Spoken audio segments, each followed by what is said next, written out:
In my past life, I defied my mother's warnings and stubbornly chose the beautiful fox as my spirit beast, yet to help his sister seize power, he personally took my life. As my consciousness faded, he rushed into his sister's arms, declaring her the only worthy empress of the Eastern Sea Kingdom. So when given a second chance, I walked right past him and chose the dying mermaid prince instead. But later, he pressed the Imperial Guard's token into my hands, pleading desperately.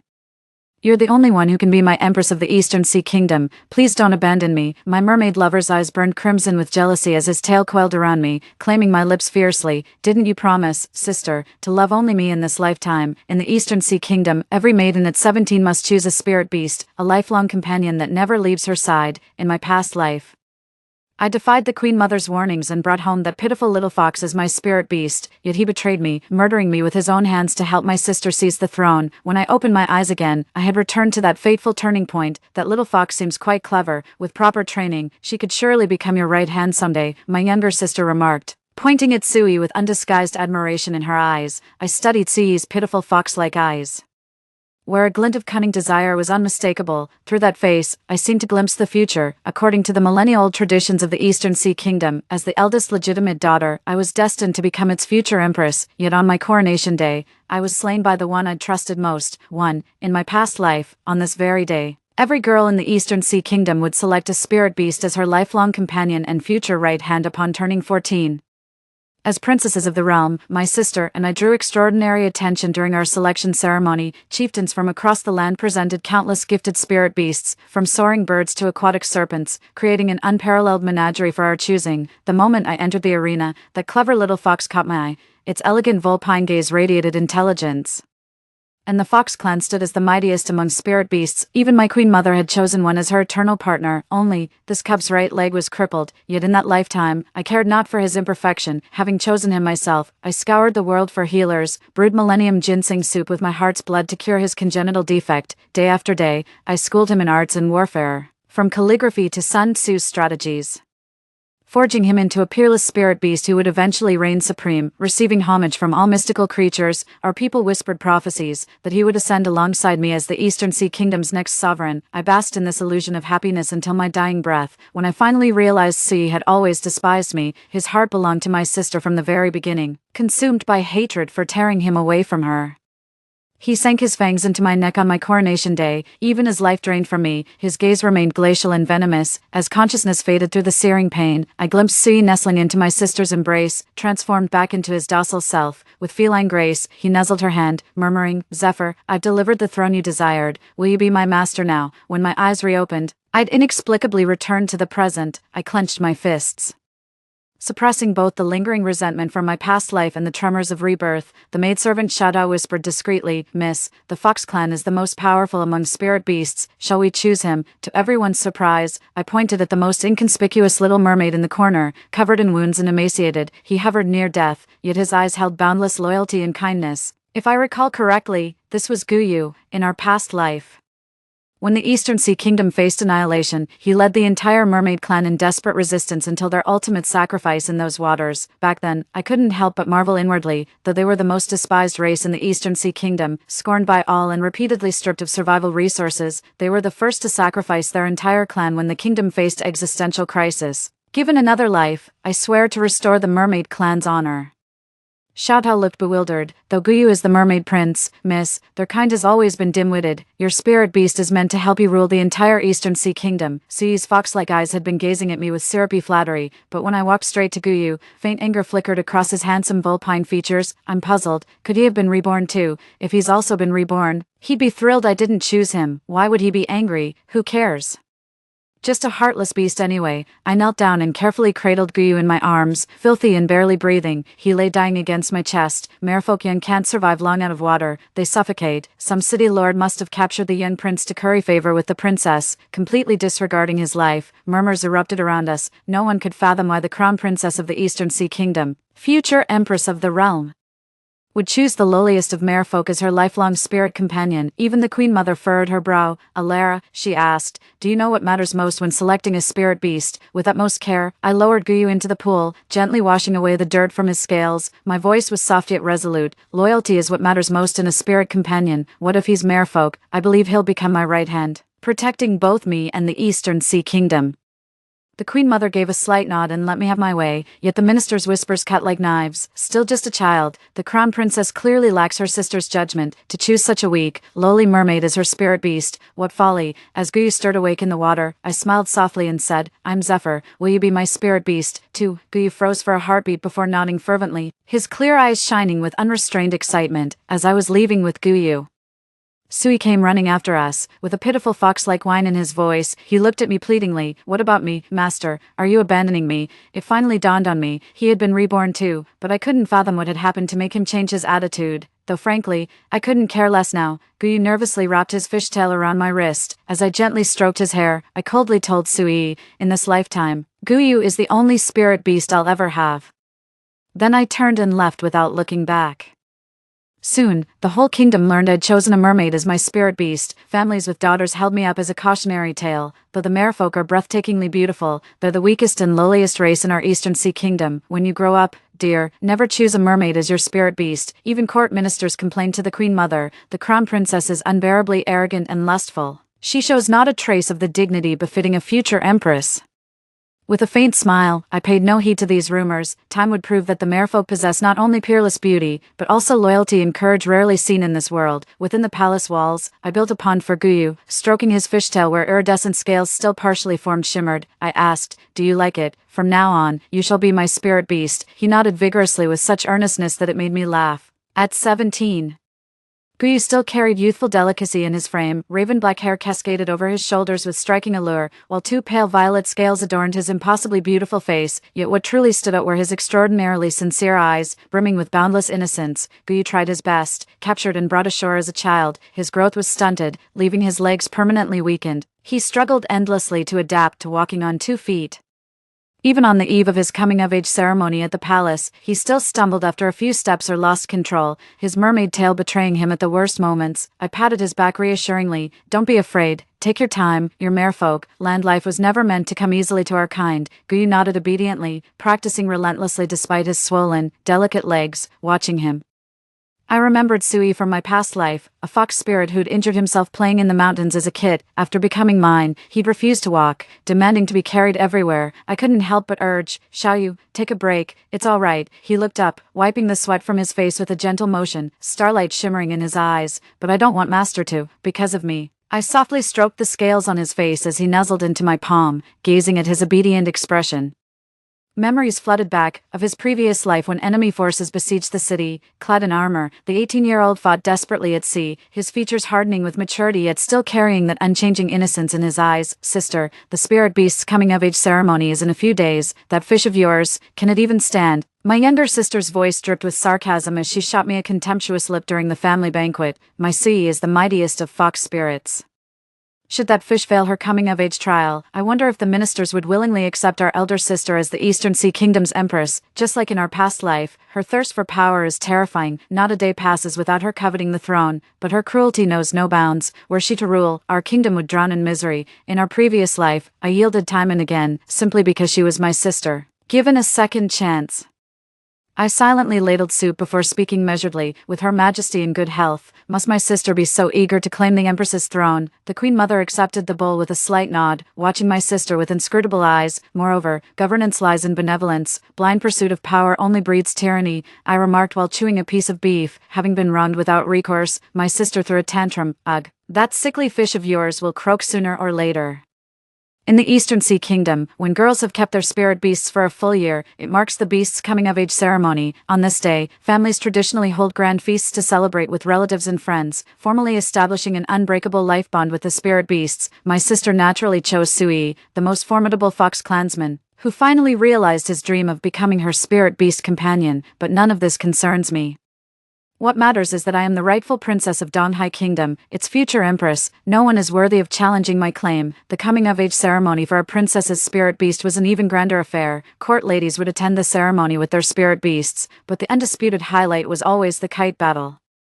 The kite battle gathered all spirit beasts in competition, from refined arts like music and calligraphy to martial displays of weaponry, to determine their true rankings. No wonder my sister cares so much. Spirit beasts are like soulmates to women in the Eastern Sea Kingdom, and as the princess, her spirit beast's performance in the kite battle draws extraordinary attention. On the eve of the kite battle, Guyu studied late into the night as usual, though highly intelligent. The severe illness from his childhood left him far frailier than other spirit beasts. The soft lamplight cast shadows across his pale complexion, so engrossed in reading, he didn't notice me. The radiant smile he always wore in my presence was gone, revealing the solitary, austere side of him I'd never seen before. I had the kitchen prepare him a bowl of almond cream. The moment he saw me, his face instinctively lit up with a smile as he took the almond milk, though I might have imagined it. I caught a faint frown before he drank it anyway. Don't you like almonds? Not at all. I love everything you make for me. Only later did I discover Guyu is allergic to almond milk. The coming-of-age ceremony progressed swiftly, soon reaching the kite battle segment. As Guyu stepped onto the field, I observed the legs he'd manifested in such short time. Spiritual beasts of certain maturity could assume human form. Indistinguishable from ordinary people, I gave his shoulder a reassuring pat. Don't be nervous, you're already amazing. He flashed me that familiar smile again, a silent acknowledgement, the court's mocking whispers, the Fox clan's dominance. He couldn't possibly ignore these slights. He yearned to silence those voices, to spare me further ridicule, to restore the mermaid clan's honor. But how could he ever compare to Sui, in terms of physical strength? Guyu's congenital ailment made recovery impossible in the short term. As for intellect, Sui was a reincarnated soul who retained every memory from his past life: horsemanship, archery, pitchpot, mathematics, zither playing, chess, calligraphy, painting. Guyu suffered defeat after defeat. What's more, this year's kite battle caused quite a stir. Even the elders admitted they'd never seen a spirit beast as formidable as Sui, so young yet accomplished in both scholarly and martial arts, falling just slightly short of the Queen Mother's own legendary companion. The crowd gaped in astonishment, all except me. Every ounce of Sui's extraordinary talent was bought with everything I'd sacrificed in my previous life. The champion of this kite battle is Sui, just as expected. It's all right, Xiaoyu, you're injured, yet you still performed brilliantly today. Guyu buried his face in his collar, his vision blurring as he murmured, I'm sorry, master, I've embarrassed you. I truly am the useless failure they say I am. I stepped closer and gently traced the iridescent scales on his face. Xiaoyu, you must never say such things again. Guyu's fingers trembled slightly before tightening around that jade pendant. Calling it a jade pendant was generous. It was clearly a cheap knockoff. Xiaoyu, the palace lacks for nothing. Let me get you a proper jade pendant. Consider it your coming-of-age gift. 3. He dodged away, clutching the jade pendant tightly. Thank you, master, but I must decline. Perhaps this jade pendant held some special meaning for him, just as I was about to leave with Guyu. An uninvited guest barged in. Sui transformed back into his fox form, clutching the kite-fighting trophy in his jaws as he pounced. Admit it, Alara, you can't let me go. You picked such a mediocre fish just to spite me. Alara, I was wrong. Please don't abandon me. I won the kite battle medal. Just say the word, and I'll come running back to you. Sui lunged toward me as she spoke. I dodged, equal parts amused and disgusted by her shamelessness. You're revolting. So what if you won the championship by relying on memories from your past life? Besides, Xiaoyu is no ordinary fish. As my only spirit beast, he'll become my right-hand companion in safeguarding the Eastern Sea Kingdom. Sui bared her sharp fox fangs, hissing through clenched teeth. You'll live to regret this. Too late for regrets now. Regretted choosing him as my spirit beast, after the coming-of-age ceremony. Sacred beasts must live with their masters by tradition, sharing quarters in life and resting together in death. At 18, when territorial instincts run strong, I recalled how Sui refused to live with me in our past life. Defying all objections, I built him a separate palace. This time, bound to my sister as his master, he still resisted sharing her chambers, until she chained him up and starved him for 3 days straight. Reading Guyu's conflicted expression, I finally offered. We needn't share a bed if it makes you uncomfortable. His eyes widened in shock for a brief moment before he stammered out, Master, do you dislike me? Sui is from the Fox clan, while I'm just a lowly mermaid. I said calmly yet firmly, loyalty is the most important quality in a spirit beast. Since I've chosen you as my spirit beast, I won't look down on you. Besides, all races are equal. There's no hierarchy of nobility or baseness. At those words, he clenched the hem of his clothes. His vision blurred with unshed tears, lips pressed into a thin, trembling line. Then he swiftly changed clothes, dove under the covers like a startled rabbit, and wrapped himself up, his exaggeratedly solemn expression sending me into fits of laughter. An 18-year-old boy at that awkward age of bashfulness and fiery spirit, he turned away, clutching the blanket over his waist, his neck flushed crimson with embarrassment. Over the next 3 years, Guyu grew increasingly disciplined. Requiring little supervision, before dawn, he'd practice swordplay in the courtyard. Late into the night, he'd still be poring over the Confucian classics. One night, I woke from a nightmare at 5 in the morning to find the bed empty. Peering through the window, I saw Guyu's graceful swordplay casting elegant shadows on the paper screen. Throwing on my cloak, I stepped outside. Guyu froze mid-movement when he noticed me. his practice abruptly halting, late to bed yet early to rise. Proper rest matters too, don't push yourself too hard, master. His voice trailed off as he bowed his head. Our merfolk have never been gifted, we've had to rely on sheer diligence. Hard work is admirable, but don't push yourself too hard. Take your time, I know Xiaoyu will grow into my most capable right hand. I reached out to ruffle his hair as usual, only to realize Guyu had shot up again. Now I barely reached his shoulder, sensing my intention. He gradually shifted into his mare form, his luminous tail coiled gracefully on the ground, iridescent scales shimmering across his face in breathtaking patterns. Then he bowed his head and gently took my hand. This wasn't the first time Guyu had acted coy. After succeeding, he resumed human form. Master, dawn hasn't broken yet, you should go back to sleep. A glint of triumphant delight flickered in the corner of his eyes. Diligence is commendable, but we've time aplenty, no need for haste. Guyu seldom disobeyed me, yet here he was, with a faint smile. He picked up his sword again. In the days that followed, apart from eating, sleeping, and tending to me, Guyu spent every moment either practicing swordplay or immersed in books. The harder he tried, the louder the court's whispers grew. What's the use of merfolk striving so hard? They'll never surpass the Fox clan. By tradition, the crown princess should have chosen first. Who knows what came over her, passing up the cleverest fox spirit. Merfolk are the lowliest race, no amount of effort will make them the empress's right hand. To my surprise, my sister even brought Sui along and deliberately performed drunken slowness before Guyu and me, the most challenging sword dance one few spirit beasts in this world could master. That was the result of my past life's efforts, hiring the finest tutors and training relentlessly with Sui day after day. As the dance ended, the crowd was once again awestruck by Sui's talent, but what followed left everyone utterly dumbfounded. Sheathing her sword, Sui approached me through thunderous applause, whispering, "Alara, master, I've mastered it. Please don't abandon me." I scoffed, giving him a sidelong glance. "I only have one spirit beast. His name is Guyu, a clever merman." In the blink of an eye, 3 years passed, and it was time for my sister and me to participate in court affairs.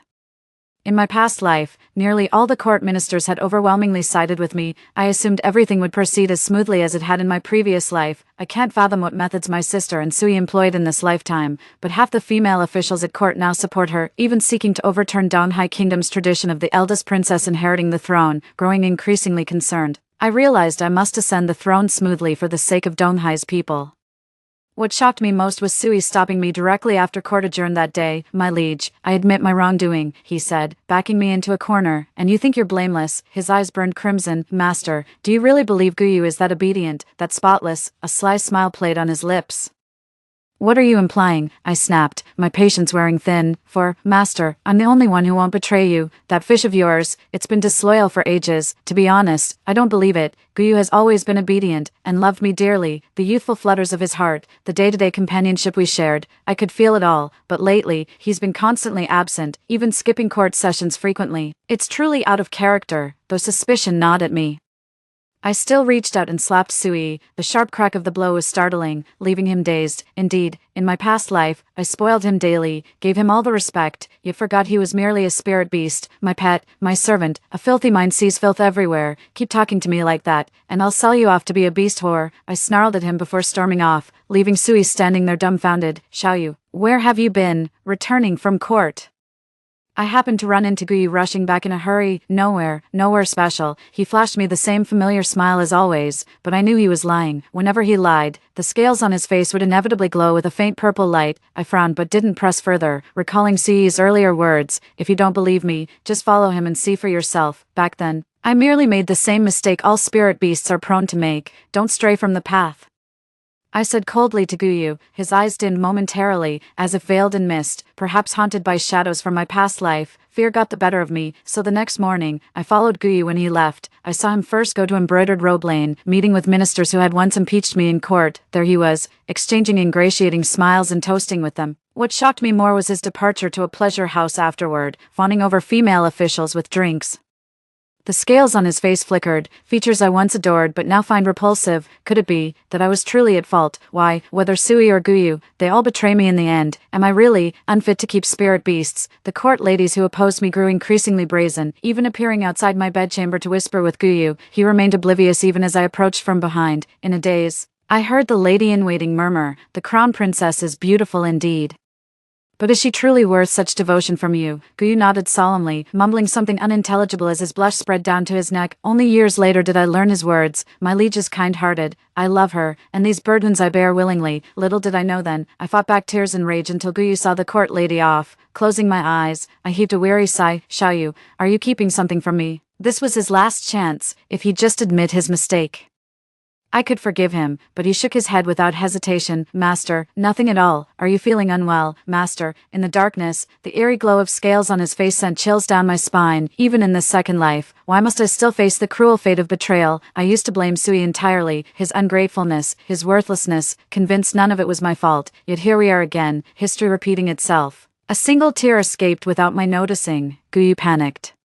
Fumbling clumsily as he tried to wipe away my tear, I pushed him away and walked out of the courtyard, leaving him standing there. I couldn't understand why Guyu, who'd been so loyal and brave in our past life, would betray me now. Perhaps I'm truly unfit to be the Empress of Donghai Kingdom. Maybe even Guyu believes my sister would make a better sovereign. As I wandered the streets, the weather turned appropriately gloomy before unleashing a torrential downpour. Tears mingled with rain on my face. Never had I felt so utterly wretched as I did this day. Suddenly, an umbrella reached over from behind, sheltering me from the rain. Happy birthday, my lady. It was Guyu, cradling a paper package in his left hand before handing it to me. Today was my birthday. Truth be told, girls from Donghai Kingdom never cared much for birthdays. Perhaps Guyu was the only one who remembered. Yet remembering his betrayal, I still couldn't forgive him. I pushed his umbrella away, only to be forcibly pulled into his embrace. The Merman youth is now 24. The once tender boy has grown rugged, his muscles more defined, exuding raw masculine energy. He unwrapped the paper package to reveal a thick stack of letters. Minister of Personnel Li Xiama pledges undying loyalty to the Crown Princess, vowing to serve until his last breath. Chancellor Fu Jusi swears fealty to the Crown Princess, promising to devote his life to her service. A thick stack of contracts now lay in my hands, the very same voices that had opposed me in court mere days ago, transformed into binding agreements. Were you handling this matter these past few days? I looked up at him. He nodded eagerly. Yes, my lord. Why didn't you tell me? I thought you. Remembering my earlier suspicions about Guyu, I trailed off guiltily, because, master, the current imperial couple is deeply suspicious. In 2 years' time, I fear great chaos will erupt. With formidable enemies at our gates, we cannot afford internal strife. Should we fail, you can claim ignorance. I'll sever our spirit beast contract myself, allowing you to withdraw unscathed. The coming war in 2 years. A chill ran down my spine. Xiaoyu, you've also been reborn. The voice had lost its former youthful timbre, now slightly hoarse from days of exhausting travel, an unexpectedly captivating sound. He shielded me in his arms the entire way. Though we walked through the pouring rain for so long, I remained completely dry while half his shoulder was soaked. The rainwater bled through his clothes, clinging damply to his skin and tracing the contours of his body. I rose on my toes and kissed him. In truth, the spirit beast of Donghai women is the life partner they personally choose. Though Guyu and I had formed our contract, we'd never actually consummated our union. This time felt different somehow, whether from impulse or irresistible longing, I couldn't tell. He held me tightly, panting with flushed cheeks, too bashful to meet my gaze. After their night of passion, Guyu slept in unusually late until the sun was high. In my past life, during the year of Bingshu, the Queen Mother suddenly succumbed to her chronic illness, plunging the kingdom into chaos and leaving Donghai's people destitute. Strangely enough, though Donghai's people enjoy long lifespans, the Queen Mother met her untimely demise at such a young age. This year marks the Bingshu year. I summoned numerous imperial physicians to the palace, yet they all claimed the Empress Dowager was in perfect health, showing no signs of illness. Crown Princess, there's something peculiar about this, whispered the folk healer I'd secretly summoned, frowning as she took the pulse before hesitating mid-sentence. Does Her Majesty often consume Tibetan rhododendron? That precious tonic, when combined with musk, becomes a potent poison. My heart sank. The divine physician closed his eyes and shook his head, murmuring, all I can promise is that Her Majesty's passing won't be too painful. His words pierced my heart like a dagger. My world came crashing down, given a second chance at life. I truly believed I could save the Queen Mother and prevent that tragedy, yet why must I watch helplessly as she visibly withers before my eyes, aging, suffering, slipping toward death? Clutching my mother tightly, my tears soaked her robes as she held me just like old times, gently patting my back. Alara, she whispered, Zephyr is ruthless. Never entrust the Eastern Sea Kingdom to her, or our land will suffer unspeakable torment. I nodded solemnly, not just out of filial duty. But for the sake of our kingdom's people, yet one mystery remained: who would poison mother's meals with wolfsbane and burn musk incense in her chambers? Only the imperial family could access the royal bedchambers. That left just two suspects, my sister and me. 5. Grief twisted into rage as I stormed into my sister's room, gripping her throat. Why? A flicker of panic flashed through her eyes. Why couldn't you even spare our mother? Sister, what are you talking about? I don't understand. She feigned innocence, but beneath those pitiful eyes lurked the glint of triumph, Tibetan aconite and musk. Only the two of us could have done this. As I spoke, my grip tightened around her throat. Had Sui not burst in to intervene, I might have strangled her then and there. Coughing violently while clutching her neck, she glared at me with venom. Do you have proof, sister? For all I know, you're the one who murdered our mother. Rage sent stabbing pains through my chest until my body gave out, my vision swimming with dizziness. As I fell backward, bracing for the impact of cold hard ground, something soft caught me through the haze. It's Guyu's fishtail, with one hand supporting my waist, his magnificent yet supple tail coiled around my legs. The evidence is right here. Following the sound, I saw him holding a thick stack of papers. The records show my sister procured wolfsbane and musk from the apothecary. Corroborated by the imperial chef's testimony, the second princess had been lacing the emperor and empress's meals with excessive wolfsbane under the guise of tonic herbs. Drawing myself upright, I commanded the palace guards. The second princess has poisoned their majesties. Take her to the dungeons. To my astonishment, Zephyr remained utterly composed in her cell. Lounging on the bed with crossed legs while humming a discordant tune, a cold dread gripped me. Last lifetime. The realm descended into chaos after mother's death. Would history repeat itself now? Guyu seemed to sense my unease, gently patting me with his fishtail. Don't worry, he said. I'll handle everything. You should spend this time with Her Majesty. Thank goodness for Xiaoyu. But after all these years together, Guyu has long shed the obedient demeanor of a spirit beast. Now he's more like a husband, offering me solace in my darkest hours. The Queen Mother once said that deep bonds with spirit beasts could blossom into marriage. Well, I wonder if Xiaoyu is actually willing. The Queen Mother has passed after all. Thankfully, the miracle physician kept his promise. She departed peacefully, without any suffering, a faint smile still gracing her face. Xiaoyu had long left the capital. While the nation mourned the Queen Mother's death, rebellion broke out in one county. Fortunately, with Xiaoyu's help, unlike the previous life, this unrest was swiftly quelled. What I fear most is the Imperial Guard. Over the years, through Xiaoyu's and my relentless efforts, nearly all court officials have joined my faction, except the Imperial Guard. The Imperial Guard's commander is Sui, my sister's spirit beast, the very one who killed me in my past life. I don't know what transpired after my death in that previous life to cause such a drastic change in Sui. Sui actually barged into my palace when the moon hung on the treetops. Master, he murmured with vulpine eyes brimming with mischief, I've missed you terribly, Alara. He pinned me against the wall, his bloodshot eyes glinting, reeking of strong liquor. Marry me, and I'll place the Imperial Guards under your command. With that, he produced the commander's token and dangled it before me. He suddenly leaned down and forced a kiss on me. A wave of nausea hit me as I turned my face away in disgust. Fear crept in. He dismissed all the guards, leaving the palace eerily empty. With Xiaoyu away from the capital, genuine terror gripped me this time. I watched in horror as his hands moved to tear at my clothes. With a sharp whoosh, he was yanked backward and slammed onto the floor. I turned toward the sound and saw Xiaoyu, snatching the token from Sui's hand in fury. He shoved him into a pre-prepared cage.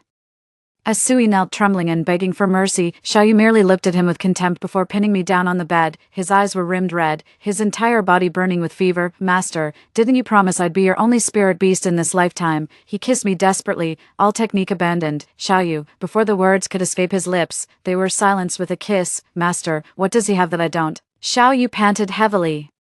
Each word a labored whisper drawn out between ragged breaths. His pupils grew unfocused as the iridescent scales on his face shimmered, beads of sweat tracing the sharp line of his jaw before dripping onto me. Xiaoyu, be gentler. A night of passion. When Sui woke at dawn, she curled up in the cage like she'd swallowed something vile. I surveyed the disheveled bed before rushing to retrieve the Imperial Guard's token. Master, you're awake. The token is right here. There he goes again with that innocent act, as if nothing happened last night. When I ignored him, he clung to me and whined, I'm sorry, Master, I won't do it again. There won't be a next time. The late Empress's decree named me as successor. With unanimous support from all court officials, the Imperial Guards were successfully pacified by Xiaoyu. In the blink of an eye, my coronation arrived. In my past life, I'd met my end beneath Sui's razor-sharp fangs, given a second chance. On my coronation day, the Eastern Sea Kingdom's laws demanded execution for disloyal spirit beasts. Though my sister committed grave crimes, her royal status spared her life. banished instead to the barren wastes. Let's hope she'll turn over a new leaf this time. I enacted a new legal code prioritizing the people's welfare, filling the Eastern Sea Kingdom with jubilation. Guyu naturally became my queen, and the mermaid race finally shed their former status as the lowliest and weakest species. 20 years later, Jingjing, do you know what matters most when choosing a spirit beast? Mother Queen, I do. When selecting a spirit beast, loyalty and benevolence are paramount. Story 2, my dad got promoted in a raise, and he asked me to pay for the whole family to go to the seaside for a trip. I asked, why? They said, what have you studied? You don't know how to be filial to your parents at all. My younger brother persuaded me that we were all family and shouldn't be so fussy. As a result, I was overworked, and when I arrived at the hotel, I had a high fever and couldn't stop. I begged my so-called family to buy medicine for me, but they threw me aside in disgust. My parents locked me in the room and left me to fend for myself. If there is a next time, I will give my family a big gift. 1. I was in the driver's seat, unable to believe what I saw. The scene was exactly the same as in my last life. My heart was pounding. And I was back to the day when the whole family set off for the hotel. Obviously, my soul was still being burned by the heat in the air, but now I was back before the high temperature broke out. I was thinking about what to do, and the cars behind kept honking their horns. Harper, what are you doing? Drive quickly. That damn horn is so loud that I can't even hear my game. In the back seat, my younger brother Dylan kicked my seat impatiently, after thinking it through. I came back to my senses and drove in another direction. If I said I wouldn't go now, it would arouse suspicion. I'd better escape after we got to the hotel. I stopped in front of the Tsainyo station for a while and then drove to the resort hotel. You girls only know how to buy things online every day. It's a waste of money. You might as well buy something to eat for your younger brother. When my dad saw my express delivery, he turned into an education expert and gave his pointers. It was already noon when we arrived at the hotel. After parking the car, I only took the express delivery I just got and left all my luggage behind. As soon as we entered the room, everyone was full of complaints. Harper, what kind of hotel did you choose? There isn't even a computer. It's not as good as the esports hotel I liked. When my parents saw that their precious son was not satisfied, they echoed, your sister has worked hard and paid for it. But Harper, you should have listened to your brother. This hotel isn't very good either. I used to think that my mom was the only one who was good to me in this family, but in my last life, she was the first one to suggest leaving me in the hotel. I didn't plan to indulge them. I said everything I didn't dare to say in my last life. If you don't like it, let him pay. If you can't pay, stop complaining. Harper, what do you mean? I used to be as timid as a quail and always endured Dylan's behavior. Now Dylan stood up angrily. Stop, Harper, your brother is still young. He just said it casually. Girls shouldn't be so hot-tempered. Elijah slapped the table and shouted, yes, Harper, your brother just said it casually. Apologize to your brother quickly. You'll rely on him when you get married. I thought to myself, just for one day. It's the last day. Just bear it. It's my fault. I have a bad temper. Okay. You and your mom go and pack your luggage. After saying that, Elijah lay on the bed and acted like a master. I made an excuse to make an appointment for the diving project for them and left. Only a fool would listen to him. 2. In my last life, for the sake of their health, I didn't agree to let them go diving. Just because Dylan got an underwater camera, he insisted on going into the water. When I heard this news, Dylan went and twisted the truth. And I was scolded by my parents. Alas, we've raised you so hard, and you're not willing to spend money on your family. It's really a waste of raising you. Under the strong request and moral kidnapping of my parents, I had to make an appointment for the whole family that night and go the next day. But when we went, I had a high fever. My so-called family ignored me. As soon as the high temperature broke out, they abandoned me. In this life, you must have a good time. The longer you play, the better. At 2 p.m. on the same day, I couldn't wait to take them to the diving project. When we went out, the temperature had already exceeded 40 degrees, which made them want to go into the water and play even more. I can't go into the water. You go and have fun. When Dylan heard what I said, he asked suspiciously, why can't you go into the water? I gave the answer I had prepared. I'm on my period and I have dysmenorrhea. I'm not suitable to go into the water. Can't you hold it until we get home? You're really unlucky. What a buzzkill. I'll hold your phones on the boat. I'm afraid the phones will get waterlogged. When I heard such a brainless remark, I almost couldn't hold back my anger. When my mom heard what I said, she instinctively retorted, what do you mean by getting waterlogged? You're looking forward to it. You're so clumsy that I'm afraid you'll lose the phones. Didn't my younger brother buy an underwater camera? The camera he bought at a high price must take better pictures than the phones. When Dylan heard someone mention his new treasure, he rarely sided with me. Mom, the pictures taken with my camera must be better than those taken with the phones. It's useless to bring your old phones. Let Harper hold them. Seeing that my mom was still hesitant, I took a step back to move forward. Forget it. If you want to take the phones, take them anyway. If the phone bags leak and the phones are damaged, I won't pay for the repairs. When the three of them heard what I said, They quickly handed me their phones. I watched as the three of them went into the water one by one, and I turned around and pretended to be weak. My stomach hurts and I want to go back to the hotel. If my family asks, just say that I'm not feeling well and I've gone back to the hotel. I'll come back later. The staff member was also a girl. She heard Dylan's outrageous words just now. If it weren't for her professional ethics, she would have scolded him back. When she heard that I wanted to go back, she readily sent me back safely and reminded me to pay attention to my safety before I got off the boat. As soon as I got ashore, I ran back to the hotel without stopping. With the high temperature and the strenuous exercise, I was already sweating profusely, but I didn't have time to rest. As soon as I entered the room, I opened the express delivery. It was the surveillance camera I bought before. I originally planned to install it at the door of my rental house. After reading the instructions, I quickly scanned the environment in the room and finally locked onto the inconspicuous potted plant behind the door. I quickly installed it and connected it to my phone. I looked at the time. There were still 19 hours before the high temperature broke out. The time wasn't sufficient. I rummaged through the ID cards of the three of them. After washing my face, I was ready to buy supplies. You dead girl, why did you come back secretly? I couldn't find my phone because of you. 3. Mom, why are you back? I quickly thought of a countermeasure. I just didn't know how long my mom had been here and what she had heard. Mind your own business. Why did you leave without saying a word? My stomach hurts. I came back to use the toilet. I just finished. I shook my just washed hands. You're always full of excuses. I saw my mom walking towards the bathroom and she came out after a while. Mom, I'll send you back. No, I don't want to. There's nothing interesting in the water. There aren't even as many fish as I saw in the vegetable market. It was the same as before. It was like this when I took them on a trip. Anyway, I haven't paid for the diving yet. If you don't go, I won't pay. Let your dad and the others pay, you dead girl. We've raised you so big, and you're not willing to spend a little money on the family. She cursed and went out. I saw the staff from a distance and walked up quickly, talking nonsense in a low voice. The two of us reached a consensus. What did you say to that person just now? I said I wanted to pay more money to let you have a good time. I watched as my mom went into the water, and then I went back to the shore and waved goodbye to the kind person. I quickly ran back to the car.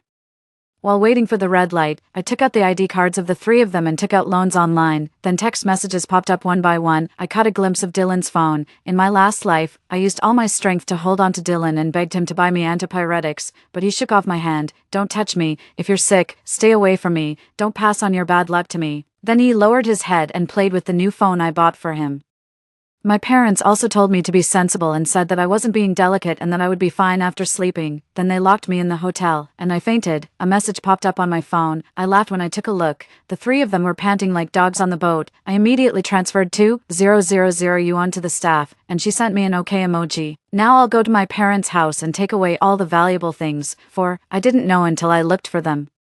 They always said they didn't have money and cried poverty to me. It turned out that all the money was spent on the action figures and gold and silver jewelry that Dylan bought, but they never wore them when they saw me. Just as I was about to leave, just in case, I turned back and did something. In the end, I only took the gold and silver jewelry and 2,000 yuan in cash and drove to the large supermarket closest to my rental house. I bought a lot of things in the supermarket. I always thought about saving money to spend on the family before. I even chose a cheap rental house in the suburbs. This time, I could spend the money however I wanted. In the end, I only had a little cash left in my hand. The supermarket offered free delivery, but people's hearts are unpredictable. It's more reassuring to transport the things myself. When I returned to my small rental house, I was carrying 4 heavy bags. As soon as I opened the door, I saw 2 big watery eyes in the corner. Mio, Jojo, Mom is back. In my last life, my soul came back to look for Jojo. Unfortunately, Jojo's condition wasn't optimistic either. It seemed to be able to see me. It meowed in my direction and then stopped moving. I climbed up and down several times to finish moving the things. My phone vibrated, and I went to the 2nd floor. The landlady's grandmother was picked up by her daughter to live in another place in the first half of the year. Since I was an old tenant and had a good relationship with the landlady's grandmother, her daughter entrusted me to find a tenant. I made an excuse that a friend of mine wanted to rent the top floor. I found the key hidden under the carpet and opened the mailbox downstairs. Finally, I got a small bunch of keys. As long as I locked the stairwells on the 2nd floor, no one could go to the 5th and 6th floors except me. I went to several other places and finally spent all the money from the loan and the money in my card. In the early morning, I still didn't dare to stop. The area of the 6th floor was much larger than the place I'm living in now. I cleaned the upstairs and moved all the supplies up and organized them. Time passed quickly. There were still 4 hours before the high temperature broke out. I couldn't hold up against the physical exhaustion and rested for an hour. At 5 a.m., I was busy again. Finally, It was all done. Lying on the bed, I thought back. I locked the stairwells on the 5th and 6th floors with several chains and installed the last surveillance camera on the 1st floor. I lay on the ground relieved and enjoyed the air conditioning. The shrill ringtone of my phone rang, waking me up from my light sleep. Just one look made me lose all my sleepiness. It was Dylan. I had already taken their phones. Where did he get a phone? 5. While I was thinking, because no one answered the phone for a long time, the call was automatically hung up. I got up and checked the surveillance camera installed in the hotel, not understanding which part had gone wrong. I saw the three of them kicking open the door angrily and cursing me nonstop. The curses were really dirty. They even cursed themselves. I guessed that the staff had worked hard secretly during this time. The nonsense I said before was that I was abducted by this family when I was a child. Now I was going to do a paternity test, but they couldn't find out. I gave her 2,000 yuan and asked her to hold them back for as long as possible. Unexpectedly, she was so efficient that she held them back until the next morning. My parents were still talking, and Dylan was rummaging through his suitcase. Sure enough, he found an old phone soon. I was too hasty. I didn't see this phone when I was looking for the ID cards before, but even if he had a phone, so what? When the high temperature broke out, they couldn't escape from the hotel unless the Jade Emperor came. At this moment, the phone rang again. I waited for a while before answering it. Harper, where the hell are you? You took so long to answer the phone. We left our phones with you, and we couldn't find you anywhere. What kind of lousy diving did you find? It almost killed us. There wasn't enough oxygen underwater. I almost died. You'd better complain about them quickly. Why aren't you talking? Are you mute? I pretended to be weak and said, I had dysmenorrhea yesterday and fainted from the pain. I'm still in the hospital. I'll ask a runner to send you your phones later. Don't leave the hotel. Just wait at the hotel entrance, or he won't be able to find you. You have so many things to deal with. Hurry up. I looked at the time. There were still half an hour left. And the temperature would suddenly rise. Soon, the water and electricity would be cut off, and the food would go bad. Let them keep waiting. Just wait at the entrance. It'll be there in half an hour. I hung up the call. Just wait. I won't come even if you die. Not long after I fell back asleep, I received another call. Why hasn't it come yet? I'm sweating all over from waiting. Where's the phone? What the hell are you doing? I'm warning you. Come right now. Get out of the hospital. I looked at the time. The high temperature had already broken out. I advise you to save your saliva, otherwise, you'll have nothing to drink but urine. What about you? Are you crazy? You think you're some kind of boss? You have no money and no shame. You're holding it in. Why don't you stick that thing with 502? My dad turned into a big education expert again. How do you talk to your brother? You're a girl. What you say is shameless. There are elders beside you. Can't you be sensible, old bastard? I don't want to talk about you. You're in your 50s, and you don't have a house or a car. You keep sucking the blood from your daughter. When you got promoted, you asked your daughter to pay to show off. Your son is even better at pretending than you. Sensible. I didn't see you being sensible. You didn't even support your grandparents when they begged at the door. They said it's better to raise a dog than to raise you, a white-eyed wolf. At least a dog will wag its tail at people. You're the one who's really shameless. I watched the two people on the surveillance camera. They were so angry with my series of words that their faces turned red. Finally, it was my mom's turn to speak. In my last life, my mother kept PUing me. It made me lack confidence since I was a child and made me willing to give everything to them. I didn't see the ugly faces of their family until I died. Harper.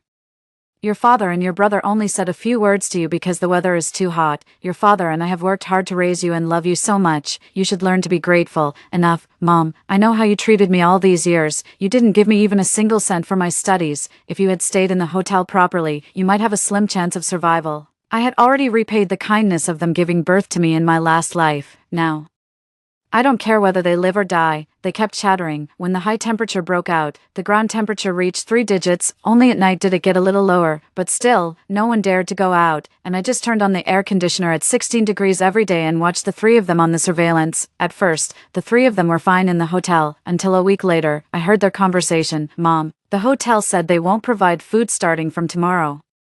What should we do? Fortunately, the potted plant where I hid the surveillance was fake. Otherwise, when they were extremely hungry, even the potted plant wouldn't be spared. I took the initiative to send 2 photos. One photo was of half a seedless watermelon. The rind was thin and the flesh was red, and there was a spoon inserted in it. In comparison, the watermelon looked even bigger and more delicious. The other photo was of the refrigerator full of food. There were so many kinds of meat that it almost overflowed. Dylan, I'm in your esports room now. I'm playing on the computer, turning on the air conditioner, and eating the watermelon. It's so cozy. It's a pity that all these were originally yours. If Dad hadn't insisted on going on vacation, you could enjoy it too. I bought a lot of food and piled it at home. Only a fool would let them know my real address. They were so blind that they definitely couldn't tell that the photos were fake. These two photos were the result of my hard work for several days. There was a crack on Dylan's face in the surveillance. After seeing the photos and the message, he didn't hesitate to lash out at the phone. A series of 60-second voice messages popped up on my phone. Although I didn't click to listen, all those words still reached my ears through the surveillance. The anger of being powerless was really ridiculous. When Jojo saw me laughing, it trotted over. This fluffy little guy was on the verge of death when I picked it up. In the blink of an eye, it has grown so big. Some people are really worse than animals. The temperature kept rising, and Dylan and the others' cash and food were constantly decreasing. There were also bloodstains on their bodies from time to time. After the power outage, the whole hotel became more and more chaotic. Strangers kept coming in and rummaging around in the surveillance. They almost found the surveillance. Under the effect of the night vision camera, a green human face suddenly appeared, which was scarier than a horror movie. At night, when the temperature was lower, there were even more people coming and going. One night, 3 months later, I was woken up by the cold air of the air conditioner. I vaguely wanted to grab the quilt beside me. Bang! It was the sound from the surveillance. I told you to hand over all the food. Are you deaf? 7. The voice sounded like that of a fierce, strong man. When I got up to check the surveillance, I saw the three of them walking out of the room one by one. On the faces of the three of them, who hadn't had a full meal for a long time, there was no fear at all. Instead, there was a hint of excitement. I felt something was wrong and quickly scrolled through the surveillance. In the surveillance, my dad quickly got up and locked the door, but the people outside didn't plan to let them go. Soon, the sound of the door being battered came one after another. The other doors in the hotel were battered open one by one. Soon, it was the room of the three of them. The door was battered repeatedly, and the surveillance screen vibrated constantly because of the battering outside the door. I told you to hand over all the food. Are you deaf? It was useless for the three of them to lean against the door. With a bang, the door was battered open. So there are people here. How dare you not open the door? Do you want to die?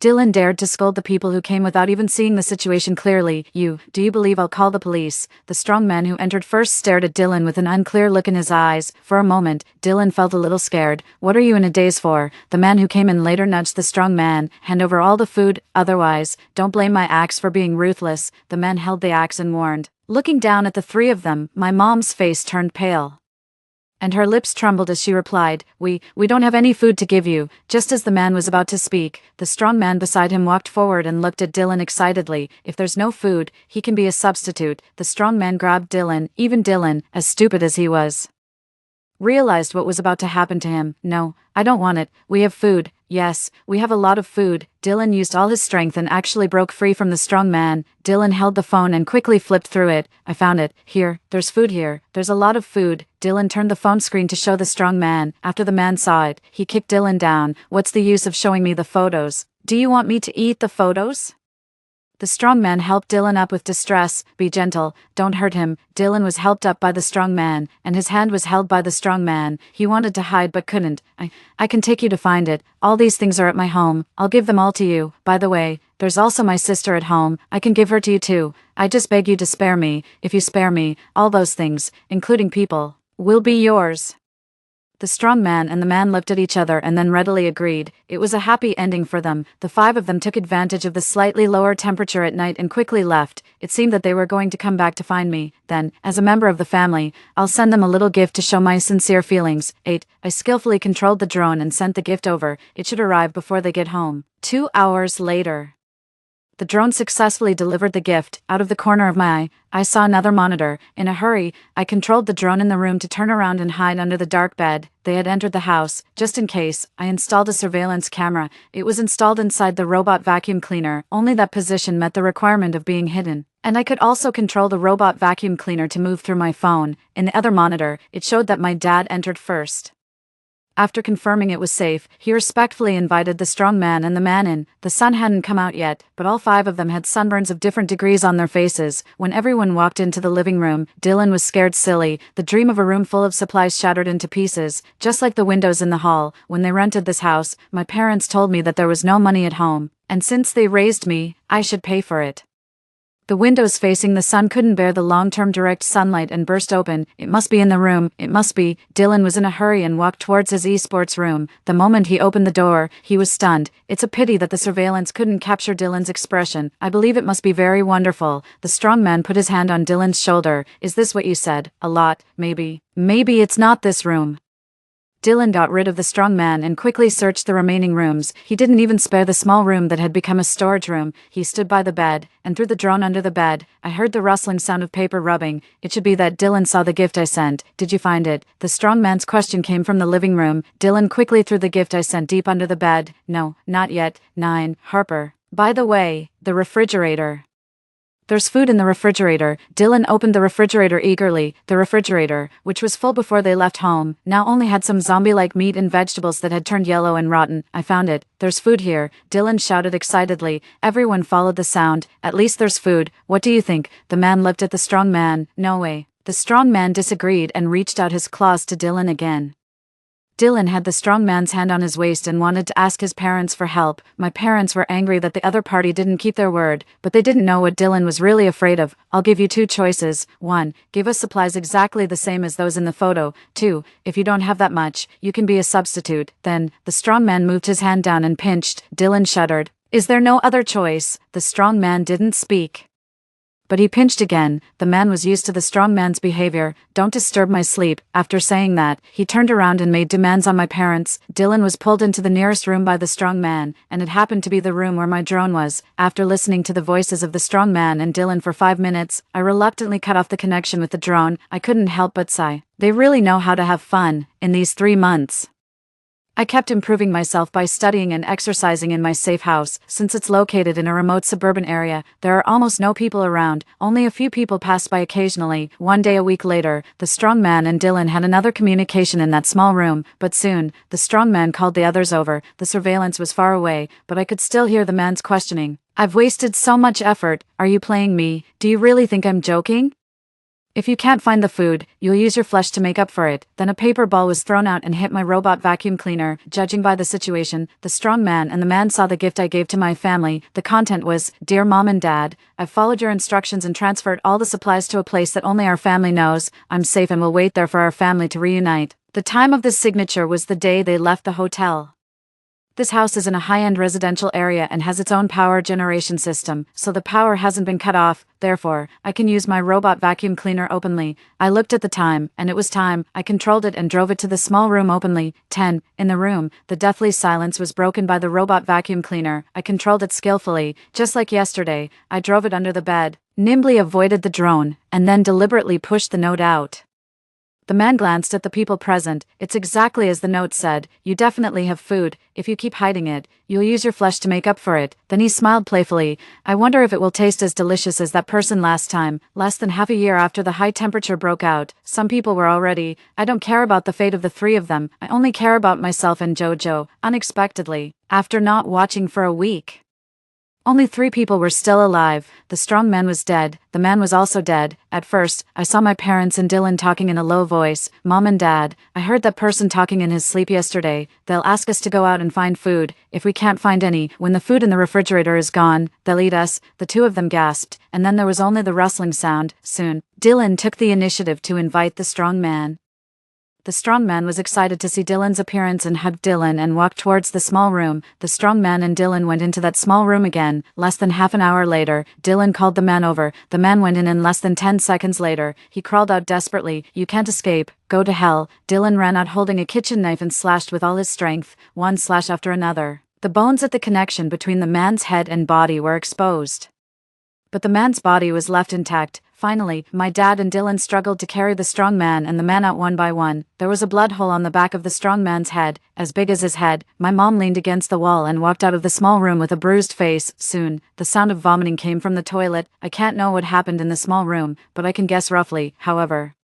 It's really surprising that these 3 skinny people were able to kill 2 big and strong men. It was really a waste of my efforts to lead them to the hotel to find Dylan and the others. Among the few people who passed by before, there were the strong man and the man. They passed by at the same time as a couple. In the hazy moonlight, the strong man and the man had evil intentions. They insulted and killed the couple. Now, this is what they deserve. This family really has the nerve, after all. There were many people with ill intentions who came to the door. These 2 were protecting them, and the communication between the strong man and Dylan seemed sincere. But even if the strong man and the man are dead, there's still not much food left. My dad and Dylan went out for a while and were already sweating all over, not to mention the temperature outside. It was almost like an oven. A month later, except for my small room, which no one searched. They were so hungry that they even tore apart and ate the leather sofa. The three of them were barely alive, leaning against the wall. Dylan seemed to think of something and secretly said something to my dad. 11. My dad thought for a while and then nodded and went out with Dylan. As for my mom, she was so hungry that she fainted. The two of them came back with pale faces. Dylan wanted to vomit but had nothing in his stomach to vomit. Dad, those two corpses they've all melted you. I even touched them they were sticky and slippery My dad's face was just pale, as expected. An old fox is always cunning. My dad composed himself and stared at my mom. I know they have set their sights on my mom. My mom didn't know it at all. I pity her but I won't save her. If I were there, the three of them would definitely kill me first to fill their stomachs. I turned off the display screen. The screen of my phone lit up. I saw the new text message on my phone and stood up excitedly. Great, it's finally coming to an end. It was a message from the authorities. The authorities had found a solution. Dylan's old phone didn't have a SIM card, so it couldn't receive the text message. A few days later, I turned on the surveillance again. Unexpectedly, the situation took an unexpected turn. I've worked so hard for this family, for you, and this is how you treat me, Mom. Even if you sacrifice for us and this family one more time. I tilted my head and didn't look any further. I didn't hear the imagined cries. After a while, there was a knocking on the door. Mom, open the door. That's right, open the door. My dad and Dylan pounded on the door fiercely. My mom rummaged through the small room. The two of them started banging on the door again. The two of them, who had been hungry for a long time, couldn't open the door. Dylan found the man's axe. Dad, get out of the way. Damn it. I don't believe I can't chop this broken door open today. After the two of them went in, they didn't say anything and sat on the ground quietly. Dylan couldn't help but break the silence first. Dad, is there any way to save Mom? She took paraquat and sleeping pills. Even the gods can't save her. Then, shut up. Your mom is. You only think about yourself. If we don't do this, Mom will die in vain. Dylan's voice got quieter and quieter. My dad held my mom's hand and looked at her in silence. Dylan thought my dad agreed with his statement and moved closer to my mom. When my dad saw that Dylan still didn't give up and his hand was still reaching towards my mom, you ungrateful wretch, get away. Dylan was pushed down by my dad unexpectedly and fell to the ground. Dylan couldn't get up from the pain for a while. Dad, come here. Why is there a drone and a bag of cat food here? Hearing this, my dad forgot about being sad and also crouched on the ground and looked under the bed. He reached out and took out the drone and the expired cat food under the bed. The two of them wolfed down the half bag of cat food. Jojo exhaled towards the windowsill, and at the same time, shouts came from downstairs. Everyone, listen, we are from the official search and rescue team. If you want to, you can join us for the rescue. We provide food and accommodation. I saw the certificates they showed in the surveillance. They were from the real authorities. Fine, I'm going to meet my dear family. 12. Dad, what are you thinking about? It's creepy at night. Sigh. I always dream of your mom recently. Her eyes were bleeding, and she said she would come back to find us sooner or later. At this time, the door was knocked on. My dad and Dylan were both startled. Dylan summoned up his courage and asked, "Who is it?" "We are from the search and rescue team. We're here to save everyone. Now we need to register the number of people." With a creak, the door was opened. "Why did it take you so long to, brother? Are you okay?" I stepped forward and closed the door behind me. Dad, it's Harper. I raised my hand to greet them. Dad, good evening. Have you eaten? It's really rare that you didn't starve to death. My dad didn't dare to say a word. Dylan rushed towards me with his fists raised. I sidestepped to avoid him and stabbed him in both kidneys. He made the first move, and this is just self-defense on my part. Where's Mom? My dad was still talking nonsense at this moment. She's dead. And it's all because of you, you unfilial daughter. I wiped the blood off the knife, and a whistle came from outside. Team 2, assemble. When it was my turn to summarize, I said, report to the captain. There's no one alive in the room. I didn't kill them, but it's hard to say whether they survived or not in the end. I followed the team to continue the search and rescue in the city. I saw countless disgusting things during this time. After a month, the search and rescue of the whole city was over. I changed my name to Nora and moved forward towards a vibrant future. I'm no longer the Zhao that my parents expected. Nora, are you really not going to the next city with us? I shook my head and said, maybe later, but not now. I'll go when the order is restored. Then remember to find me when the time comes. Okay, have a safe journey. I waved to my comrades, drove home to feed Jojo. Jojo became more and more clingy. Many years later, the city became more prosperous. Because I stayed back then, I got a good job and served the people. Jojo was still with me, but it was too old to move. As for my family, I burned their bodies and threw the ashes in the countryside fields that they were so proud of, where they passed things down from father to son and not to daughters. 13. Extra. I'm going to die now. I don't know why mom left me behind. Maybe it's because I'm black and I'm not her favorite. There's a human who seems to want to save me. Unfortunately, my life is almost gone. She's really wasting her efforts. When I opened my eyes, I was wrapped up tightly. It doesn't matter. Anyway, I'm going to die. I still have 3 lives left. A week later, I was really saved by this human. Fine, human. I owe you my life. I will definitely pay you back in the future. This human took me back to her home. It's small and dark. She also told me that she would be my mom from now on. I don't care. Summer has arrived. There are so many bugs. It's so noisy. I'm going to catch them all. It's definitely not because the bugs are disturbing my mom's sleep. I'm waiting at the door for my mom to come back from hunting. This way. She can see the bugs I caught for her as soon as she comes in. I stared at my mom expectantly. She ate them all. I'll catch more next time. I'll catch a mouse. She will definitely like it. I used to think that my mom was the only one who was good to me in this family, but in my last life, she was the first one who suggested leaving me in the hotel. Great. I was just thinking that it's getting hotter and it's hard to catch mice. When my mom comes back, I will definitely catch a mouse and give it to her. I was lucky today. I caught a mouse quickly. I put it at the door. My mom will definitely be happy when she comes back and sees it. I'm so awesome. It turned from dawn to dusk, and my mom still didn't come back. Could she have died of heat while hunting? When I woke up, the air conditioner at home turned off by itself. It's so hot. The mouse is almost going bad. I'll eat it for my mom. I'll catch a bigger one for her next time. It's so hot. It's getting brighter and hotter. I'm so sleepy and uncomfortable.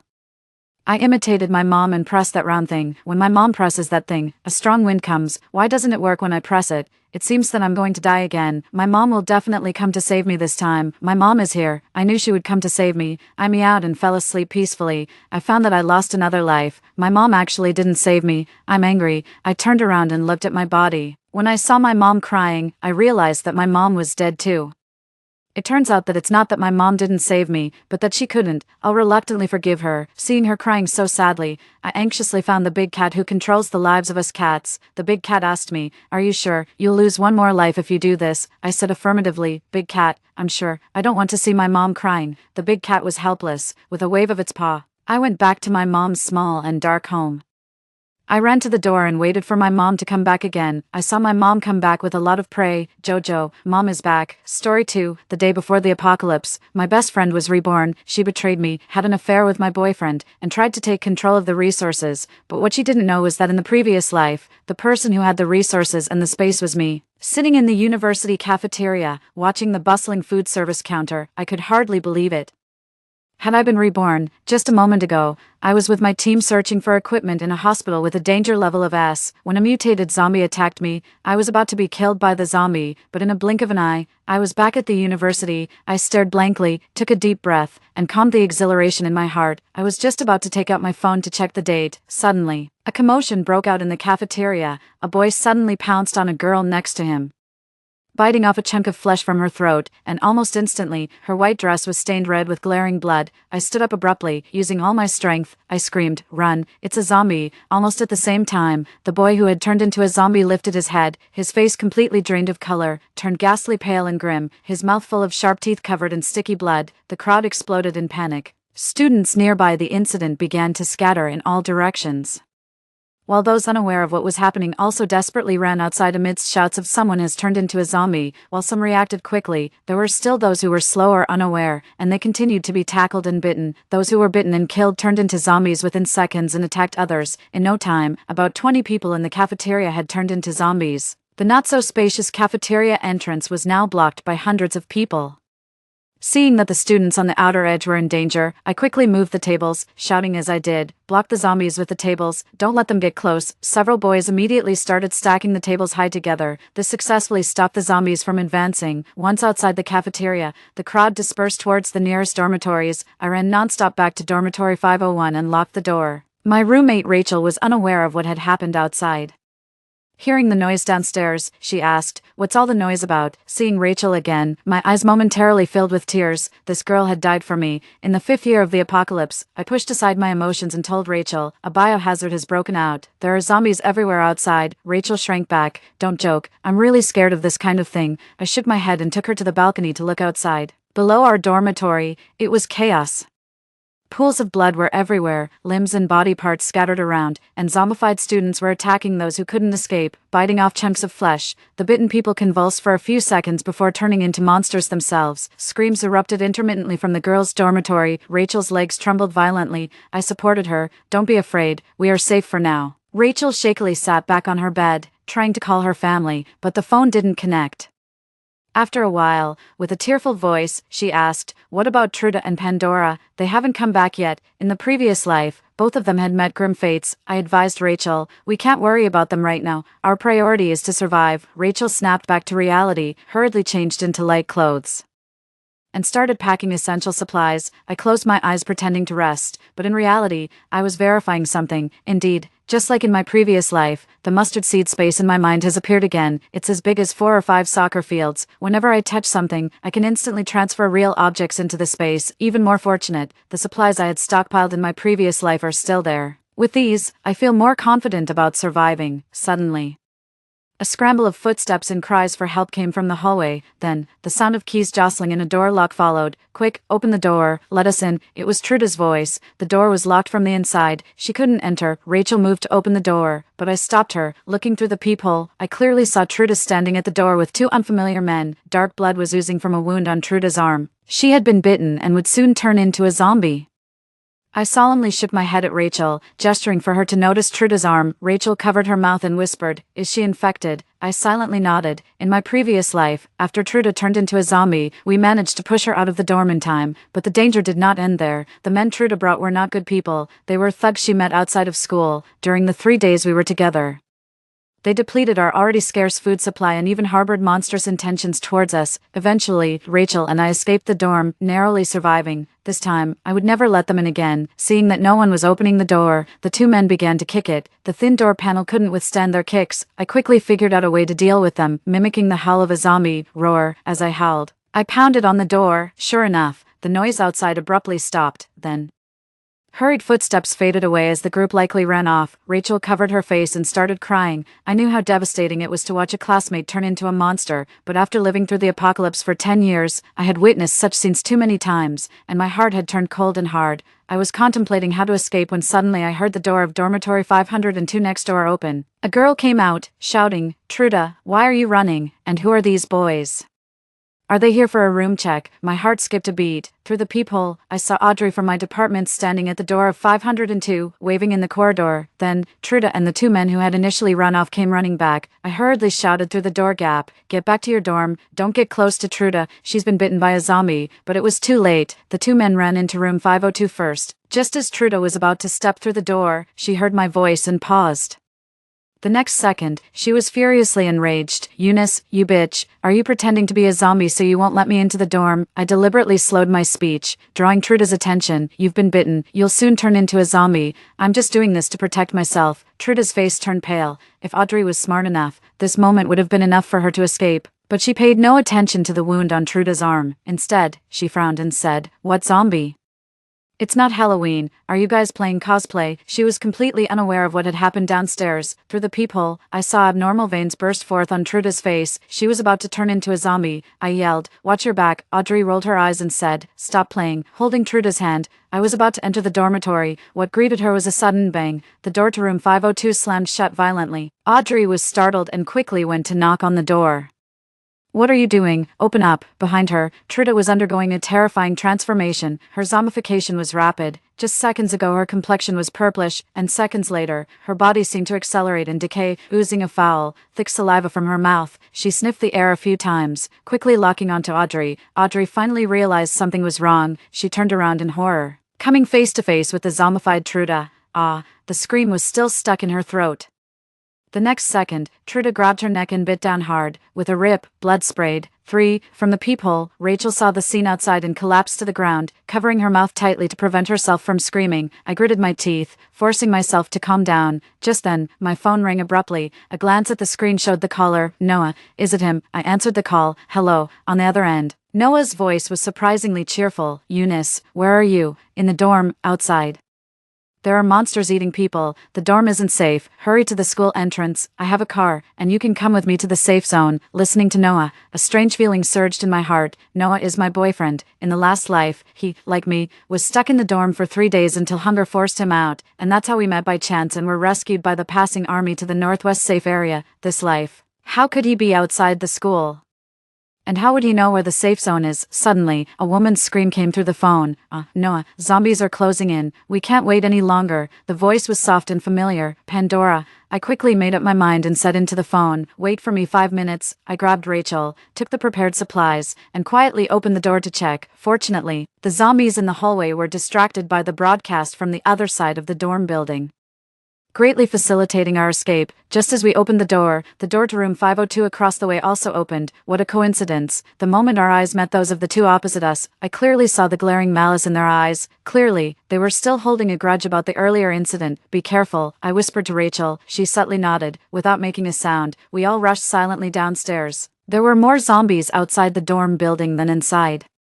Just as we reached the ground floor, about a dozen zombies staggered towards us. Run, I shouted. Rachel and I sprinted, quickly spotting the black SUV parked by the roadside. However, just as we were only 10 meters from the school gate, dozens of zombies suddenly surged around the corner, instinctively reaching for Rachel's hand. I grasped at air, whipping my head around. I was met with a sight that enraged me. A man from room 502 was grabbing Rachel's backpack, violently throwing her to the ground. Rachel, I lunged toward her. Behind us, a wave of zombies surged forward. A ghastly purple hand reached for Rachel's ankle, its black nails sharp and pointed. I drew my dagger and swiftly severed the hand, quickly pulling Rachel to her feet and sprinting forward with her in tow.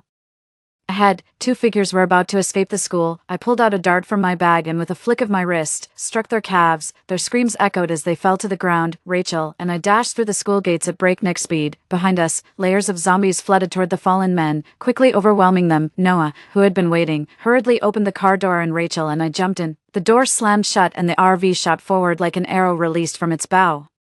I calmed my racing heart and took a deep breath, then began to carefully observe the others in the vehicle. Besides Rachel and me, there were 3 men and 1 woman. One was my boyfriend Noah, and another was my roommate Pandora. The other 2 were familiar faces. They were Pandora's backup options, Benjamin and Amber. I glanced around the RV. It was well stocked with food, medical supplies, and other necessities. The strangeness of the situation deepened. I nonchalantly asked, Noah, where did this car come from? Before Noah could answer, Benjamin, backup number 1, glanced at me with a self-satisfied look and said, Pandora rented it. You really should thank her for your rescue. Thank her. In the recent call, Pandora was urging Noah to leave quickly. Clearly, she had no intention of saving me and Rachel. I pressed further. Then how did you know where the safe zone was? Benjamin obviously disliked my tone. In his eyes, I should be grateful to Pandora. He frowned and turned away. Noah took over the conversation. Pandora's cousin works in the military. He shared the information with her. He glanced outside at the horrific zombies, his expression grave. At first, I didn't believe it, didn't think zombies could be real. Pandora has a cousin in the military. I hadn't heard that in my previous life. Moreover, the apocalypse had struck suddenly, with no forewarning. Noah then gestured to the supplies in the car. Pandora stocked up on these early this morning. Stocking up early, she must have been sure the apocalypse was coming. I just responded with an "oh," then asked, how did you and Pandora meet up? Noah paused, his expression uneasy. Pandora sneaked a glance at him and said, we just bumped into each other this morning. I remained noncommittal. I took a closer look at Noah and noticed 2 strawberry marks on his neck. Pandora was wearing a high-collared sportswear, zipped up to the top, but I could just make out some red marks below her neck. What had transpired between them was clear. In my previous life, they did have interactions, but that was half a year into the apocalypse. By then, I had already established my own team at the base. Officially, my boyfriend Noah was the team leader, but in reality, he was just a figurehead. The core members of the squad were all recruited by me and followed my commands exclusively. On one unexpected occasion, I unexpectedly discovered that my roommate, Pandora, was still alive. She had become a woman in the red light district of the base. Out of old friendship, I arranged for her to receive supplies regularly, but it wasn't long before she got involved with Noah. I remember the day I caught them together. Pandora calmly dressed herself and casually told me, Eunice, Noah has normal physical needs. You're always busy fighting zombies. How could you satisfy him? I just wanted to help you. I asked Noah what he thought. He simply said, I can't be expected to be with just one woman. I considerately let them be and quickly took the core members of my team and left the original squad. Months later, Noah, now shabby and decadent, knelt at my feet, begging for mercy. I just smiled and told him, I never targeted you specifically. If you've ended up like this, it's because you're worthless. Why did these two come together so soon in this life? Thinking of Pandora's proactive hoarding, I had a suspicion. Perhaps Pandora was also reborn. I laughed. If that was the case, then in her past life, Pandora must have died during Noah's prime, unaware of his later downfall, which is why she rushed to his side so eagerly in this life. In my previous life, I didn't take them seriously, and in this life, they are even less significant to me. However, I am curious to see the expression on Pandora's face when she realizes she backed the wrong horse. As we drove, we occasionally saw pedestrians being dragged and devoured by zombies, and frequent car accidents along the roadside. Approaching 6 p.m., as the sun set, the sky gradually darkened. The howling of the wind carried the eerie screams of zombies, sending chills down one's spine. We reached a small gas station on the outskirts of the city before nightfall. Noah said, "It's not safe to drive at night. Let's spend the night here." Everyone agreed. Pandora suggested, "We need someone to keep watch." After thinking it over, Noah said, "Benjamin has been driving all day, he needs to rest. I'll take the night shift tonight, and you handle the driving in the morning." "Okay," agreed. "No problem." After a long day of travel, everyone quickly ate dinner and went to sleep. Late at night, the wind howled fiercely, but the zombies' screams strangely disappeared, and the gas station was very quiet. I woke up from a restless sleep. Feeling uneasy, I quietly cracked open a window, and suddenly, a strong gust of wind swept through, bringing a pungent stench with it. My heart tightened. This strong odor, not dispersing even in the fierce wind, couldn't possibly come from just one or two zombies. The zombie horde was coming. I quickly stood up and woke up the others. "Get up. The zombie horde is coming. We need to leave now." Noah, seeing my actions, frowned. "Eunice, are you sure you're not just having a nightmare? It's quiet outside." "There's no zombie horde." Pandora, irritated at being woken up, rubbed her eyes. "What are you doing? We all need to sleep." Seeing his idol upset, Benjamin gave me a harsh look. "Hey, at a time like this, can you stop causing trouble for others?" "Okay." I quickly opened the window and said sternly, "Smell that outside. Even such a strong wind can't disperse the stench, which means there must be hundreds, if not thousands, of zombies headed this way." Hearing this, everyone's faces turned pale. Leaning out the window to sniff again confirmed our fears. "Let's move." Noah was the first to snap back to reality. Immediately started the car from the driver's seat. The roaring sound of the engine was particularly jarring in the quiet night, and almost at the same time, the frenzied, bloodthirsty howls of zombies could be heard not far away. The noise was deafening, like a tidal wave, repeatedly jarring our already taut nerves. "Move, move," Pandora urged, her face ashen. It wasn't until half an hour later that we finally managed to shake off the chilling fear. Rachel, still frightened, patted her chest saying, "That was terrifying. If we had been any later, we would have been zombie snacks." Am shivered and added, "Thank goodness Eunice was quick to react, or we wouldn't even know how he died." Noah smiled at me and said, "Eunice, we owe you big time." Even Benjamin, who hadn't been too fond of me before, nodded in agreement and sincerely added, "Thank you." Pandora, feeling left out, had a sour expression. She turned over, pulled up her blanket, and muttered, "I'm dead tired. Let's just sleep." The rest of us exchanged puzzled glances but didn't say much else. The next day, the situation outside had worsened significantly. With nearly twice as many zombies as the day before, the good news was that we encountered an army convoy headed to a safe base, which undoubtedly increased our safety. The bad news came around 4 in the afternoon when our convoy got stuck on a bridge, trapped behind hundreds of meters of traffic jam. "Damn," Benjamin cursed loudly. "How long do we have to wait before we can move?" Everyone in the car was restless. Rachel shared some information she had gathered. "There's not only zombies up ahead but also a car accident blocking the road. The army needs to clear the zombies first and then the road. It might take a while before we can proceed. Since convoys tend to attract zombies, getting surrounded would spell disaster. Therefore, the military opted not to use firearms to avoid drawing even more zombies, relying instead on melee weapons, which made clearing them slower." Suddenly, a frantic honking started from the back of the line. Honk.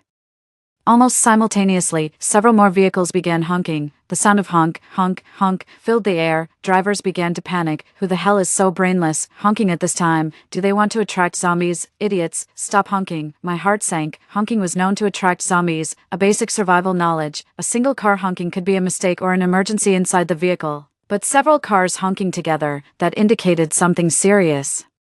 Something had definitely gone wrong at the back. I ran out of the RV and looked towards the end of the convoy, where I saw people climbing on top of their vehicles, screaming in terror. Through the howling wind, the fragmented cries reached us. "The zombie horde is coming." The zombie horde was coming, and the road ahead was still not clear. We couldn't stay with the convoy. I quickly climbed onto a nearby car and stood on its roof to look back.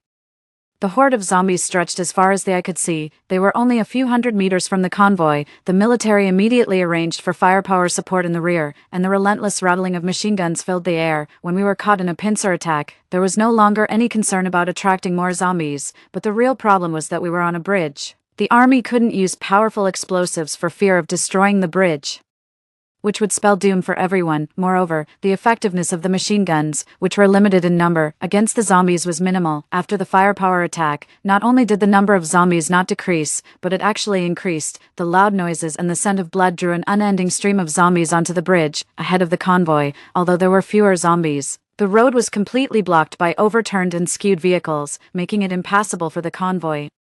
Humanity was trapped in the middle, with no way forward or back. Rachel's face had turned pale with fear. Eunice, what do we do now? I had a helicopter in my space, which could whisk Rachel and me away, but what about the people trapped on the road? They were certain to die. As the zombie horde drew closer, I quickly devised a plan in my mind. I had an idea. I dashed towards the direction of the military, shouting as I ran. Block the zombies with the vehicles, then blow up the bridge railings.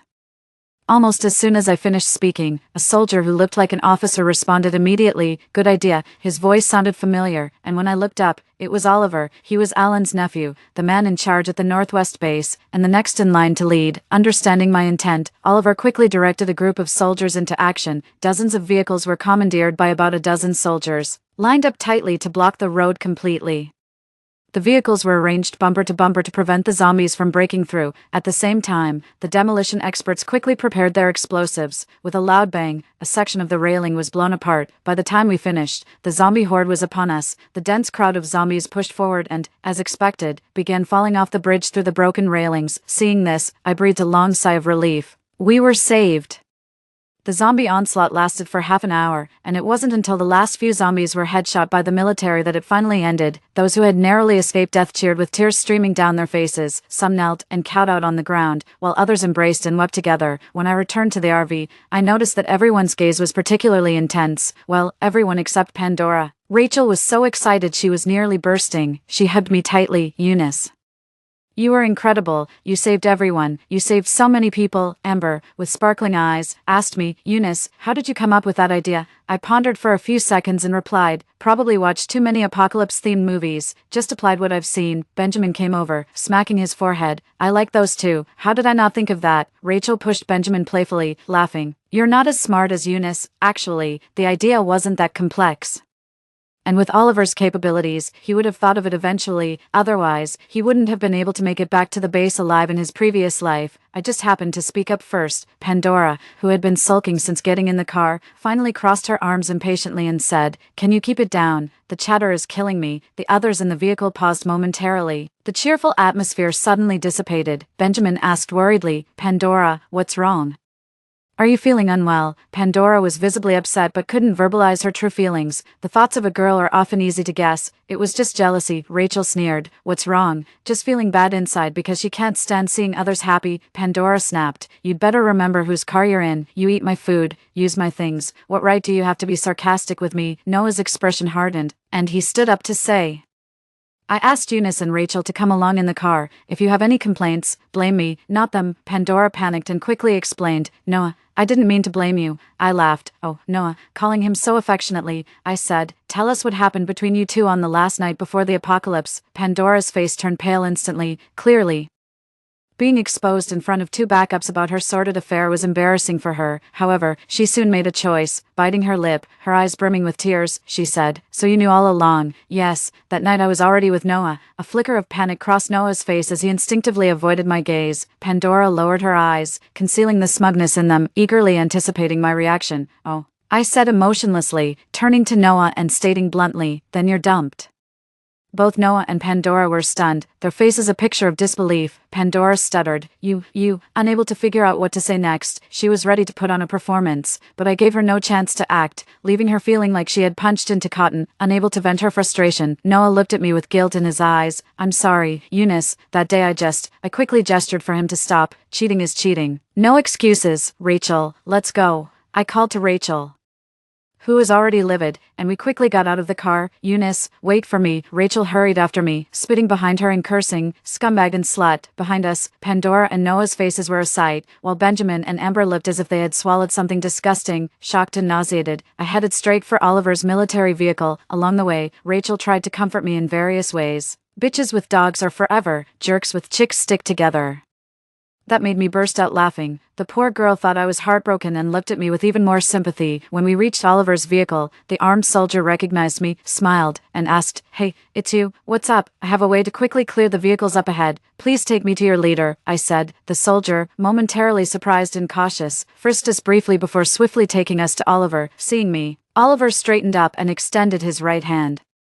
"I haven't thanked you yet for saving everyone." I shook his hand with a smile. "I can help even more." After speaking, I pointed at a water cup nearby. Instantly, the cup vanished. Oliver was startled. With a flick of my finger, the cup reappeared on the table. I smiled slightly. "As you can see, I have the ability to teleport objects." Oliver's breathing quickened. His eyes filled with disbelief and a sense of treasuring a valuable find. I chose to be honest with Oliver because in my past life I had dealt with him and knew his character. Oliver possessed the authority and capability of a leader and, more importantly, he was steadfast and fair, truly a leader who could bring welfare to the people. Soldiers set up canvas curtains to block the view from the rear vehicles. I collected the wrecked cars into my space and threw them off the bridge. In just a few minutes, I had cleared the road, seeing my abilities again. Oliver looked at me with even greater eagerness. I smiled at him. "If you ever need my help in the future, just let me know." Oliver looked at me intently and said, "All right." He wasn't shy to ask for help right away. There was something he needed help with, transporting medical equipment. The military was divided into two groups. One returning to the safety base as originally planned and the other heading to Hospital A to search for equipment. And Hospital A was precisely where I had died in my previous life. I instructed the soldiers to take good care of Rachel, and then they drove directly to City A with the troops. The operation went very smoothly. The junior zombies were not difficult to deal with, and we quickly located the equipment. Thanks to my spatial abilities, those valuable and delicate devices were easily transported out. The soldiers were excited, looking at me as if I were a walking treasure. After transporting the necessary medical equipment back to the base, everyone from the top brass to the frontline researchers was elated. The head of the zombie virus rehabilitation research team claimed that with the machines, there was hope to develop a cure within 5 years. The base quickly arranged a prime villa for me and deployed dozens of soldiers to guard me day and night. The situation inside the base was still unstable, and the knowledge of my space was strictly kept secret.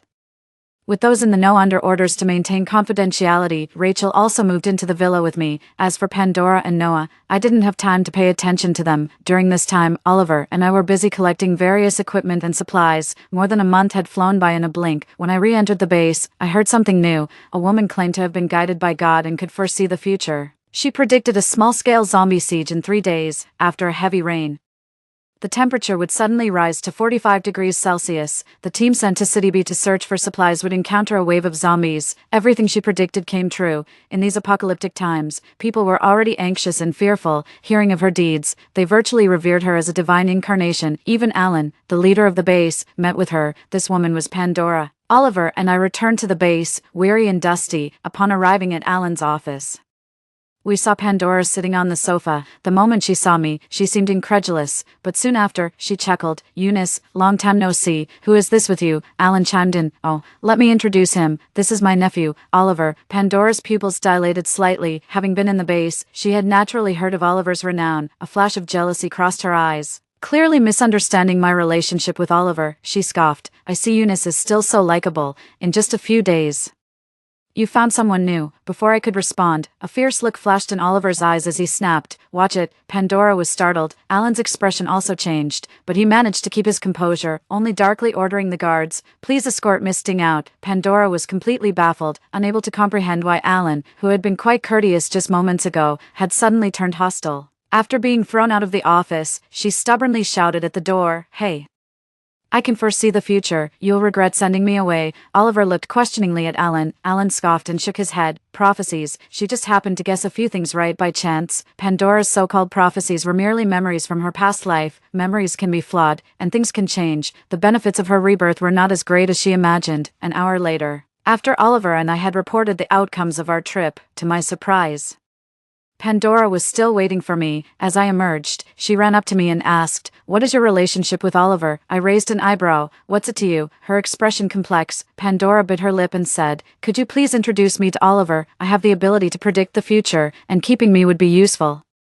My requests are simple, a place to live and a daily supply of necessities. I turned and walked away. "I'm busy." Pandora stared at me, her gaze intense, her face filled with shock. Gnashing her teeth, she said, "I'll make you regret this." I scoffed. "Well, I'll be waiting." The next day, Pandora prophesied to her followers that the woman by Oliver's side would bring disaster upon him. Oliver commanded great respect at the base, and many were concerned about his affairs. However, before the prophecy could spread, a man strode into the temporary room where Pandora was staying. He looked fearsome and grabbed her by the collar, slapping her twice sharply. Blood trickled from the corner of Pandora's mouth, leaving her stunned and frightened. She asked, What are you doing?" The man dragged her outside, his eyes bloodshot as he addressed the onlookers. 3 days ago, I gave her a bag of supplies in exchange for a prophecy. She told me there would be no large-scale zombie horde in City C, so my brothers and I decided to go there for supplies, but as soon as we arrived, we were surrounded by a zombie horde. I barely escaped with my life, but all my brothers died. After speaking, he slapped Pandora again. "This woman is a fraud who makes her living by deceiving people. I'm going to kill her today to avenge my brothers." He then pulled out a knife. Pandora's eyes filled with terror. No, put the knife down." The security team arrived just in time, restraining the furious man. After understanding the whole story, the security team sympathized with the man's ordeal and did not pursue charges against him for his violent act. However, they showed contempt and disdain for Pandora, who disregarded human lives and deceived people by pretending to be a seer. The news quickly spread throughout the base. Was the so-called divine woman just a fraud? At first, some people didn't believe it, but as time passed, Pandora's predictions became increasingly inaccurate. The enraged public, feeling deceived, dragged her into the street and beat her. If not for the strict discipline of the base, which did not allow provocations and disturbances, she would have been killed. 3 days later, Pandora came to my villa, requesting an audience to share some important information. When the soldier reported to me, I was enjoying a tomato beef brisket hot pot with Rachel. I was in a good mood and decided to let her in. Seeing her again, I hardly recognized her. Her body was bruised and battered, nowhere near the pre-apocalyptic campus goddess she once was. As soon as she entered, she looked around the luxurious villa with eyes filled with greed. Then her gaze fell on the hot pot and Rachel's in my hands, and she unconsciously licked her lips. I asked, "What do you want?" Pandora spoke solemnly. "I know a secret that could be very useful to the base. I can tell you, but you must provide me with shelter and supplies." I glanced at her and said, "That depends on how much your so-called secret is worth." "Don't worry, I'm fair. If the information you provide is valuable, I won't let you down." Pandora stared intently into my eyes, trying to gauge the truth in my words. After a moment, she said, "Within 6 months, Noah will awaken a space that can take anything from reality into it." Rachel and I exchanged glances, speechless, thinking we didn't believe her.